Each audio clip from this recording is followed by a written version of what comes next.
मध्यंतरी माझ्याकडे एक पक्षकार फार लांबनं 200-250 किलोमीटरवरनं आले होते आणि त्यांचा प्रश्न साधा सोप्पा होता, की एका रस्त्याकरता त्यांची जागा भूसंपादित झाली होती.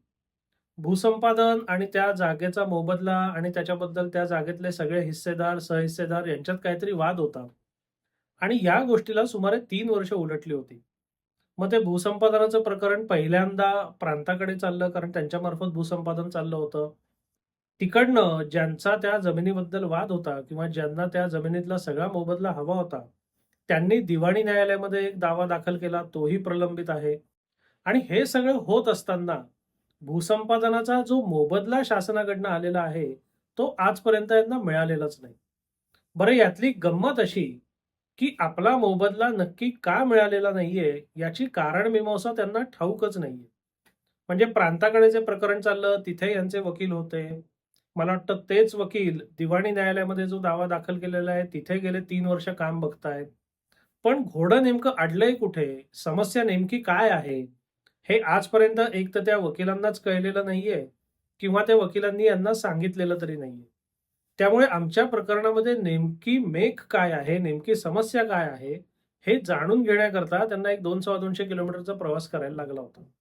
बरं गंमत त्यातही अशी, की यांची जी सगळी प्रकरणं आहेत, त्या सगळ्या प्रकरणांची इत्थंभूत माहिती किंवा कागदपत्र सुद्धा यांच्याकडे नाहीत.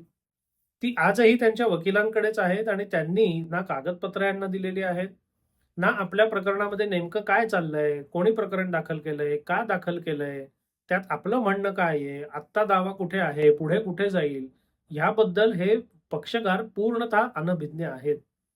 म्हणजे आमच्या क्षेत्रातलं जे काळं आणि दुर्दैवी वास्तव आहे, त्याचं हे एक ज्वलंत उदाहरण. ह्या दृष्टिकोनातनं किंवा ह्या निमित्ताने आपण भूसंपादन, मोबदला आणि तो अडकला तर काय करायचं किंवा कुठे अडकला तर काय करायचं याची थोडक्यात माहिती घेऊया. सगळ्यात पहिले एक लक्षात घेतलं पाहिजे, की भूसंपादन कायद्यामध्ये आता बदल झालेला आहे. जुन्या कायद्यापेक्षा नवीन कायद्यानुसार बऱ्यापैकी मोबदला मिळतो. त्यामुळे आता भूसंपादन होणं ही समस्या राहिलेली नसून, भूसंपादनाचा मोबदला मिळणं ही समस्या बनलेली आहे. आता जेव्हा भूसंपादन होतं, तेव्हा ज्या अधिकाऱ्यामार्फत ते भूसंपादन होतं, त्यांच्याद्वारे किंवा त्यांच्या कार्यालयाद्वारे ज्यांची भूमी संपादित झालेली आहे, त्या सगळ्या भोगवतदारांना पैसा किंवा तो मोबदला जे असेल त्याचं वाटप केलं जातं. आता काही वेळेला काय होतं, की या सहहिस्सेदारांमध्ये किंवा सहमालकांमध्ये त्या वाटपावरनं वाद होतो. मग पूर्वी काय व्हायचं, की भूसंपादनाच्या मोबदला किंवा त्याच्या वाटपावरनं जर वाद झाला, तर ते भूसंपादनच रखडलं जायचं.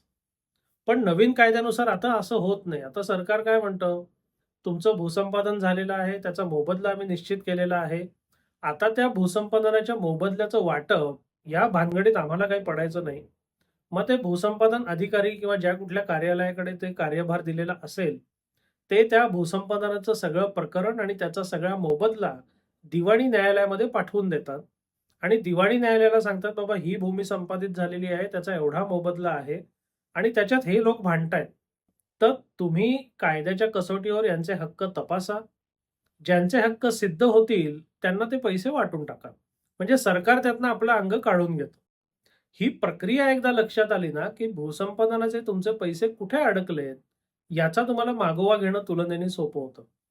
आता जर भूसंपादनासंदर्भात काही कोर्ट कचेरी किंवा दावा किंवा वादविवाद झालेलाच नसेल, तर 100% तुमचे पैसे हे प्रांत किंवा कलेक्टर किंवा जो कुठला अधिकारी आहे ज्याच्यावर भूसंपादनाची जबाबदारी टाकलेली आहे, तिथेच अडकलेले असतात. मग तुम्हाला पाठपुरावा हा तिथेच करणं अपेक्षित आहे. बाकी इकडे-तिकडे हातपाय मारून काहीही उपयोग नाही.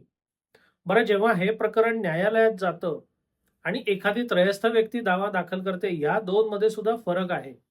म्हणजे भूसंपादनाचं प्रकरण भूसंपादनाच्या अधिकाऱ्याने दिवाणी न्यायालयात पाठवणं आणि त्या संदर्भात एखाद्या त्रयस्थाने दिवाणी दावा दाखल करणं याच्यात फरक आहे. जेव्हा भूसंपादनवाल्यांकडनं ते प्रकरण पाठवण्यात येतं, तेव्हा त्याचे पैसे सुद्धा बहुतांश वेळेला न्यायालयात दाखल केले जातात. पण जेव्हा एखादी त्रयस्थ व्यक्ती त्रयस्थ दिवाणी दावा दाखल करते, जे भूसंपादनाचं प्रकरण नसतं, पण भूसंपादनाच्या बाबत त्याच्यात वाद निर्माण केलेला असतो.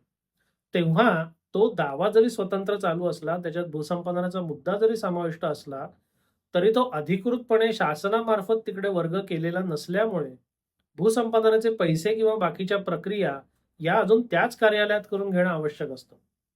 काही वेळेला काय होतं, की दावा दाखल केला, तर या दाव्याचा निकाल लागेपर्यंत त्या भूसंपादनाच्या मोबदल्याला मनाई हुकूम द्या किंवा स्टे द्या, असा अर्ज केला जातो. असा जर अर्ज मंजूर झाला आणि त्याच्यावर जर स्टे ऑर्डर आली, मनाई हुकूम आला, तर मग पुढच्या आदेशापर्यंत किंवा दाव्याच्या निकालापर्यंत भूसंपादनाचे जे पैसे ते अडकून जातात, ते आपल्याला मिळवता येत नाही. पण बरेचदा गंमत अशी असते, जसं या पक्षकारांच्या बाबतीत होतं, की भूसंपादनवाल्यांनी प्रकरण वर्ग केलेलंच नाहीये. कुठला तरी एक व्यक्ती आहे, त्याने दिवाणी दावा दाखल केलेला आहे, नियमित दिवाणी दावा. म्हणजे ते भूसंपादनाचं वर्ग झालेलं प्रकरण नाही. बरं 23 पासून आज आपण 26 मध्ये आहोत. गेल्या 3 वर्षात जर ऑनलाईन त्या सगळ्या दाव्याचा घटनाक्रम बघितला, तर आजपर्यंत भूसंपादनाचे पैसे देऊ नका किंवा परिस्थिती आहे तशी ठेवा, अशा कोणत्याही प्रकारचा मनाई किंवा स्टेटस को म्हणजे परिस्थिती जैसे थे ठेवा आदेश झालेला नाही. म्हणजे थोडक्यात जर लक्षात घ्यायचं झालं, तर दावा जरी दाखल झालेला असला, तरी तो दावा खाजगी दावा आहे. शासनाने तो वर्ग केलेला नाही आणि जो खाजगी दावा आहे, त्याच्यात शासनाने भूसंपादनाचा मोबदला देऊ नये, अशा कुठल्याही स्वरूपाचा आदेश नाही. मग अशा परिस्थितीत केवळ दावा दाखल आहे, म्हणून भूसंपादन किंवा भूसंपादनाच्या मोबदल्याचं वाटप थांबत नाही. केवळ दावा दाखल असल्याने कोणत्याही गोष्टी थांबत नाहीत. दावा दाखल झाल्यावर त्याच्यात जर स्टे किंवा मनाई हुकूम मिळाला, तरच ज्या गोष्टींवर स्टे किंवा मनाई हुकूम आहे, त्या गोष्टी थांबतात. अन्यथा प्रत्येक गोष्ट त्याच्या त्याच्या गतीने पुढे जात असते. दावा दाखल झाल्याने त्याच्यावर काही विपरीत परिणाम होत नाही. मग या पक्षकारांना माझं तेच सांगणं होतं, की तुमचा जो दावा दाखल झालेला आहे, तो खाजगी दावा आहे. भूसंपादनाचं वर्ग झालेलं प्रकरण नाही. बरं दावा जो दाखल झालाय त्याच्यात आजपर्यंत परिस्थिती जैसे थे किंवा स्टे ऑर्डर नाही. मग अशा परिस्थितीमध्ये भूसंपादनाचं तुमचे जे काही पैसे वगैरे जे काही प्रकरण असेल, ते जो कोण भूसंपादन अधिकारी असेल, मग प्रांत असेल, कलेक्टर असेल, जो कोण असेल तो, त्याच्याकडेच आपण गेलं पाहिजे, त्याच्याकडेच पाठपुरावा केला पाहिजे. आणि त्या लोकांनी जर दावा दाखल असल्याचं कारण दिलं, तर त्यांना आपल्याला सांगता आलं पाहिजे, की दावा दाखल आहे, त्याच्यात स्टे किंवा मनाई हुकूम नाही. अशा प्रकारे जर आपण योग्य ठिकाणी, योग्य प्रकारे पाठपुरावा केला, तर तुमची अडकलेली कामं होऊ शकतात. पण या आणि अशा प्रकरणांमध्ये सगळ्यात महत्त्वाचा प्रश्न जो असतो, की नेमकं अडकलंय का आणि कुठे? ह्या प्रश्नांची जोवर समाधानकारक आणि स्पष्ट उत्तरं तुम्हाला मिळत नाहीत, तोवर करायचं काय आणि कसं हे तुम्हाला कळणारच नाही. बरं दुर्दैवाने जसं या प्रकरणामध्ये झालं किंवा जसं माझ्याकडच्या अनेक प्रकरणांमध्ये निदर्शनास येतं, की या सगळ्यामध्ये तुमचा जो कायदेशीर सल्लागार, वकील किंवा प्रतिनिधी नेमलेला आहे, तो स्वतः पण काही करत नाहीये आणि तो तुम्हाला पण काही सांगत नाहीये.